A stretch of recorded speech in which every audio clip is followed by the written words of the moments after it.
Navodaya entrance, സൈനിക് school entrance മുതലായ entrance പരീക്ഷയ്ക്ക് വേണ്ടി തയ്യാറാകുന്ന കുട്ടികൾക്ക് ഈ ക്ലാസ്സിലേക്ക് സ്വാഗതം. ഇന്ന് മാത്തമാറ്റിക്സ് ചോദിക്കാൻ സാധ്യതയുള്ള ക്വസ്റ്റ്യൻ കഴിഞ്ഞ ആഴ്ച ഡിവിസിബിലിറ്റി റൂള് ഞാൻ കഴിഞ്ഞ ക്ലാസ്സിൽ എടുത്തിരുന്നു. 5 വരെ ഡിവിസിബിലിറ്റി റൂൾ, അതിൻ്റെ കണ്ടിന്യൂഷനാണ് ഇന്ന്.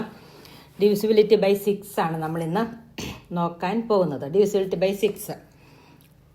അപ്പോൾ ഡിവിസിബിലിറ്റി ബൈ 6 അറിയണമെങ്കിൽ ഇവിടെ 2-ൻ്റെയും 3-യുടെയും ഡിവിസിബിലിറ്റി റൂള് അറിഞ്ഞിരിക്കണം.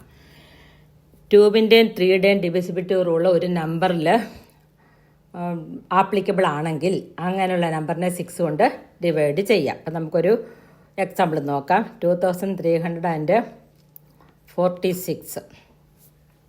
അപ്പോൾ 2346 2-ൻ്റെ റൂള് ആപ്ലിക്കബിൾ ആകണം, 3-യുടെ റൂളും ആപ്ലിക്കബിൾ ആകണം. 2-ൻ്റെ റൂൾ എന്താണ്? യൂണിറ്റ് പ്ലേസിൽ 0468 ഇതിലേതിലൊന്ന് വന്നാൽ 2 കൊണ്ട് ഡിവിസിബിളാണ്. അതുകൊണ്ട് ഇത് 2 കൊണ്ട് ഇത് ഡിവിസിബിൾ ആണ്. ഇനി നമുക്ക് തന്നിരിക്കുന്ന നമ്പർ 2 കൊണ്ട് ഡിവിസിബിൾ ആണ്. ഇനി 3 കൊണ്ട് ഡിവിസിബിൾ ആണ് അറിയാൻ എന്ത് ചെയ്യണം? ഈ നമ്പറിലെ ഡിജിറ്റുകളെല്ലാം കൂടി കൂട്ടി നോക്കണം. ഡിജിറ്റുകളെല്ലാം കൂടി കൂട്ടി നോക്കുമ്പോൾ അത് 3-യുടെ ടേബിളിൽ വന്നാൽ അത് 3 കൊണ്ട് ഡിവിസിബിൾ ആണ്. അപ്പോൾ 2-ൻ്റെ ഡിവിസിബിലിറ്റി റൂളും 3-യുടെ ഡിവിസിബിലിറ്റി റൂളും ഓക്കെ ആണെങ്കിൽ ആ നമ്പറിനെ 6 കൊണ്ട് ഡിവൈഡ് ചെയ്യുക. അതാണ് അതിൻ്റെ റൂള്. ഇപ്പോൾ 6 + 4 10 13 15. ഇപ്പോൾ 3 കൊണ്ട് ഇതിൻ്റെ സമ്മിനെ നമുക്ക് ഡിവൈഡ് ചെയ്യാം. അതുകൊണ്ട് 2346 എന്ന് പറയുന്ന നമ്പറിനെ ഈസ് ഡിവിസിബിൾ ബൈ 6. 6 കൊണ്ട് ഡിവൈഡ് ചെയ്യാനായിട്ട് പറ്റും. ഇങ്ങനെയാണ് 6-ൻ്റെ ഡിവിസിബിലിറ്റി റൂള്. ഇനി നമുക്ക് 7-ൻ്റെ ഡിവിസിബിലിറ്റി റൂൾ എന്താണെന്ന് നോക്കാം. 7-ൻ്റെ ഡിവിസിബിലിറ്റി റൂള് ഡിവിസിബിലിറ്റി ബൈ 7. 7 കൊണ്ട് ഒരു നമ്പർ ഡിവിസിബിൾ ആണോ എന്നറിയാൻ നമ്മൾ എന്ത് ചെയ്യണമെന്ന് നമുക്ക് നോക്കാം. Divisibility by 7. അപ്പോൾ ഒരു നമ്പറിനെ 7 കൊണ്ട് ഡിവിസിബിൾ ആണോ എന്നറിയാൻ എപ്പോഴും 7-ന് ഒരു നെഗറ്റീവ് ഓസ്കുലേറ്റർ ഉണ്ട്.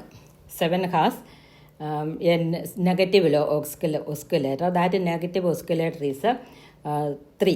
അപ്പോൾ 7 has 2 as negative osculator. 7 has 2 as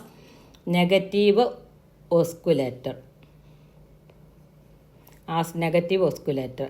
ഈ 7-ൻ്റെ നെഗറ്റീവ് ഓസ്കുലേറ്ററാണ് 2 എന്ന് പറയുന്നത്. അപ്പം നമുക്ക് ഓസ്കുലേറ്റർ എന്താണെന്ന് ഒന്ന് പരിചയപ്പെടാം.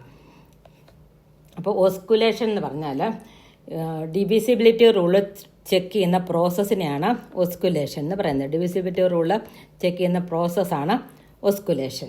അപ്പോൾ ഡിവിസിബിലിറ്റി റൂൾ ചെക്ക് ചെയ്യുന്ന പ്രോസസ്സ് എന്താണ്? നമ്മൾ ഓരോരോ നമ്പർ കൊണ്ട് കൂട്ടി നോക്കുക, യൂണിറ്റ് പ്ലേസിലെ ഡിജിറ്റ് നോക്കുകയൊക്കെ എല്ലാം നമ്മൾ ചെയ്യുന്നത്. അപ്പം ഇവിടെ ഓസ്കുലേറ്റർ എന്ന് പറഞ്ഞാൽ ഏത് നമ്പർ ഉപയോഗിച്ചാണ് നമ്മൾ ഈ ഡിവിസിബിലിറ്റി റൂൾ ആപ്ലിക്കബിൾ ആക്കുന്നത് ആ നമ്പറിനെയാണ് ഓസ്കുലേറ്റർ എന്ന് പറയുന്നത്. അപ്പോൾ ഇവിടെ 7 നെഗറ്റീവ് ഓസ്കുലേറ്ററാണ്. അപ്പോൾ എങ്ങനെയാണ് 7 നെഗറ്റീവ് ഓസ്കുലേറ്റർ വന്ന് നമുക്ക് 7-ൻ്റെ ഡിവിസിബിലിറ്റി റൂൾ ആപ്ലിക്കബിൾ ആവുന്നത് നോക്കാം. എപ്പോഴും 2 കൊണ്ടാണ് അത് ചെയ്യേണ്ടത്. നമുക്ക് ഒരു നമ്പർ എടുക്കാം. 2961 ഈസ് ഡിവിസിബിൾ ബൈ 7 ആണോ എന്ന് നമുക്ക് നോക്കാം. Is divisible by 7. ഇത് 7 കൊണ്ട് ഡിവിസിബിൾ ആണോ എന്ന് നോക്കാൻ ഈ ട്യൂബിനെ ഓസ്കുലേറ്ററായിട്ട് എടുത്തുകൊണ്ട് നമുക്ക് എങ്ങനെ അത് ചെക്ക് ചെയ്യുന്നതെന്ന് നോക്കാം.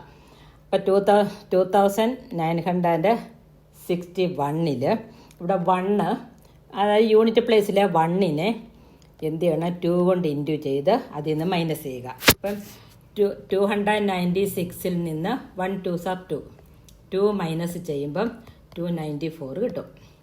വീണ്ടും ഈ 294 എന്നുള്ള ഈ നമ്പറിൽ യൂണിറ്റ് പ്ലേസ് കിടക്കുന്ന ഏതാണ്? 294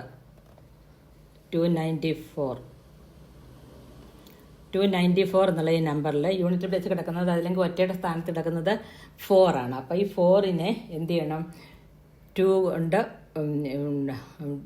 ഇൻറ്റു ചെയ്തിട്ട് അത് 29-ന് മൈനസ് ചെയ്യണം. അപ്പോൾ 29 മൈനസ് 4 × 2 = 29 മൈനസ് 8 കിട്ടും. അപ്പോൾ 29 8 പോലെ 21. അപ്പോൾ 21 ഈസ് എ മൾട്ടിപ്പിൾ ഓഫ് 7. 7-ൻ്റെ മൾട്ടിപ്പിൾ ആണല്ലോ 21. അതുകൊണ്ട് multiple of 7. 21 is a multiple of 7. So ഈ 2961 ഈസ് ഡിവിസിബിൾ ബൈ 7. ഇത് 7 കൊണ്ട് ഡിവിസിബിൾ ആണ്. ഈ 2961 7 കൊണ്ട് ഡിവിസിബിൾ ആണ്. ഇതാണ് 7ൻ്റെ ഡിവിസിബിലിറ്റി റൂൾ. അപ്പം ഇന്നത്തെ ക്ലാസ് ഇനിയിപ്പം ഞാൻ 6, 7 ഈ രണ്ടെണ്ണത്തിൻ്റെ ഡിവിസിബിലിറ്റി റൂൾ എടുത്തിട്ടുണ്ട്. ഈ കഴിഞ്ഞ തൊട്ട് മുമ്പുള്ള ക്ലാസ്സിൽ 2, 3, 4, 5ൻ്റെ ഡിവിസിബിലിറ്റി റൂൾ എടുത്തിട്ടുണ്ട്. ഇത് എല്ലാവർക്കും ഉപകാരപ്രദമാണ്. ഇത് വീണ്ടും കണ്ട് നിങ്ങൾ റിപ്പീറ്റ് ചെയ്ത് പഠിച്ച് മനസ്സിലാക്കുക. ഇന്നത്തെ ക്ലാസ് എല്ലാവർക്കും മനസ്സിലായി ഞാൻ വിചാരിക്കുന്നു. അടുത്ത ക്ലാസ്സിൽ മറ്റൊരു വീഡിയോ ആയിട്ട് നമുക്ക് ഒരുമിക്കാം. Thank you.